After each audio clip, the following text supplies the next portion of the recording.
Hey guys, welcome to the Rep Drops Ultimate Block Preview. So hopefully prior to this, you've done one of the initial blocks. Maybe you've done the Rep Drops initial blocks and you want to continue training applying this sort of method, or perhaps you've done one of the others, such as singular load drops, and you're looking to try something else leading into kind of a secondary block, and then maybe running into a peaking block after that. So rep drops is a cool protocol, cool way to train. So basically, in simple terms, you do a heavy set of a higher rep set. So like in this example, a set of 6, and then you're going to keep the same weight on the bar for 3 sets of 3. And what's great about rep drops as a protocol, I think, is that it will reward technical proficiency. So if you're good at keeping your position and technically executing the lifts well, I think you're going to find a rep drop protocol a little bit more manageable than if you have a little bit of technical inefficiency. And I think this because if you can get yourself in a mental state to really push the top set, you're going to find the back off sets more fatiguing if you're not as efficient.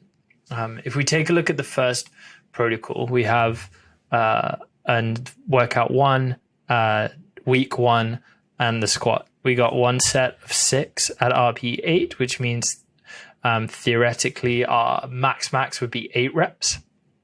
And then we've got 3 sets of 3. So let's just say that I chose to do 150 kilos for 6 at RPE 8. What I'm going to do is really simple. Keep the same weight on the bar, ignore the percentage, and do 3 sets of 3 at 150. So if we think of RPE and we talk about it in relation to reps in reserve, if we've done 6 reps at 8, then theoretically we could have done 8 reps at an RPE 10.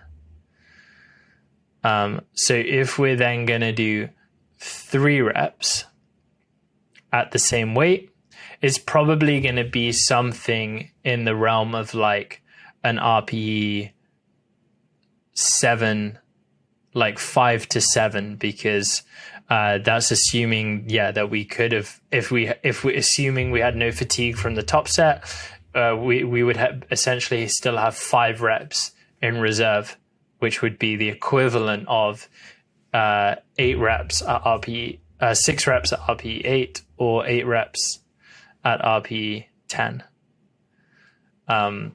Maybe that got confusing for you, but the point is that it should go from being quite close to max on the top set to a little bit less proximity to failure in the first set. And then there is going to be quite a lot of intra-set fatigue. So by the last set, it's not uncommon to be in the realm of like 8.5, 9 RPE. And in the last week, some of these back off sets might be 9.5.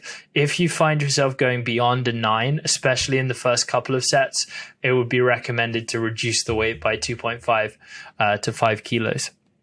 If we look at exercise selection, kind of deliberately chosen movements that lend themselves a bit better to rep drops. So like touch and go bench is something that's a bit easier to do rep drops on.